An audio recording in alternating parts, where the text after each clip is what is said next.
King Adolf Frederick of Sweden, death by desert, 1771. Adolf Frederick had a sweet tooth that ended up costing him his life. Known as a fairly unremarkable monarch, his reign was marked more by his fondness for food than by political achievements. On February 12, 1771, he sat down to what became a legendary meal. He first gorged himself on lobster, caviar, smoked herring, sauerkraut, and copious amounts of champagne. But the real damage came during dessert. Adolf consumed 17 bowls of semla, a rich Swedish pastry filled with almond paste and served in warm milk. It was supposed to be a treat, but his indulgence went way beyond excess. That night, he collapsed and died of digestive complications. To this day, Swedes joke that he was the king who ate himself to death.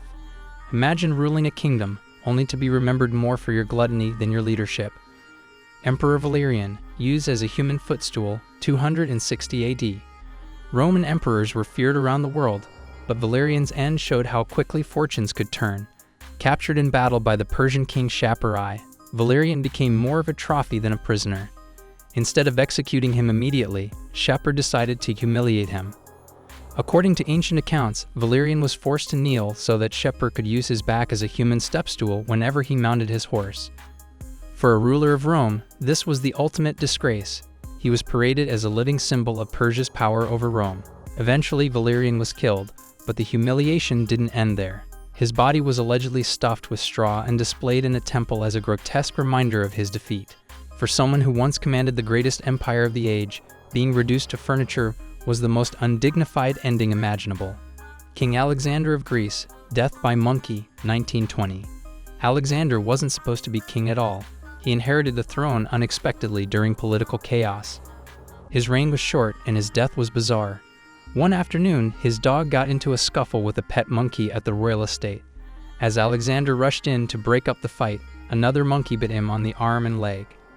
At first, it seemed like a minor injury, but the wounds became infected, and in the days before antibiotics, infections could easily become fatal. Despite desperate attempts to save him, Alexander developed sepsis and died within weeks. His death threw Greece back into political turmoil, but most people only remember the humiliating detail. The king was killed not by an assassin or a rival army, but by a monkey bite. King Edmund Ironside, death on the toilet, 1016. Edmund Ironside earned his nickname for his toughness in battle. As King of England, he resisted the Danish invasion with incredible determination.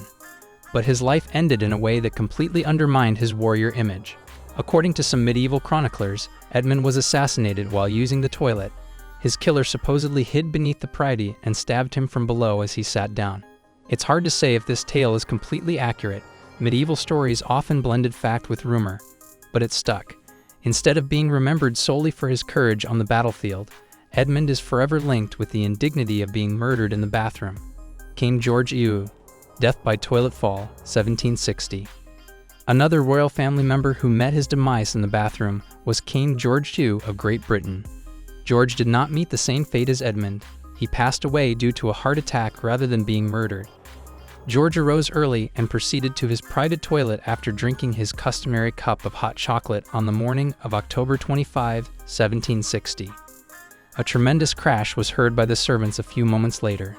The king had fallen to the ground because of a major heart attack, and in the process he had hit his head. Although his reign saw significant global growth of the British Empire, his death was anything but a grand affair. The ruler of an enormous kingdom is instead known for falling off of a toilet. King James II of Scotland, blown up by his own cannon, 1460. James II had a fascination with artillery, a type of armament that was still relatively new in Europe at the time. He was so enamored with cannons that he brought them to fight personally.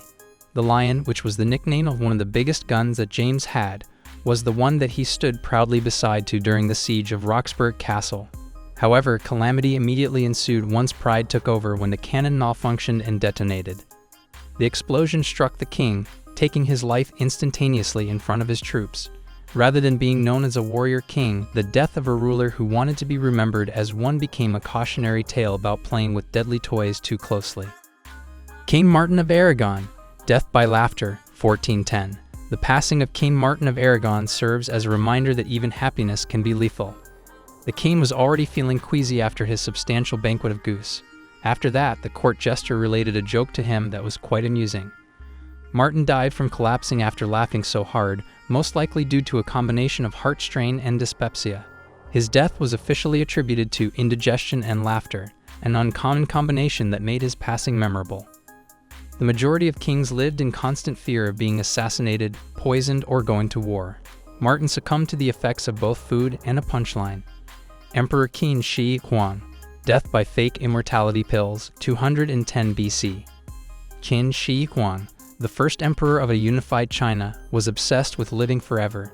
He sent expeditions across the land to search for elixirs of life, and he ordered alchemists to brew potions that promised immortality. Unfortunately, those potions were made with mercury. The emperor consumed them regularly, poisoning himself slowly.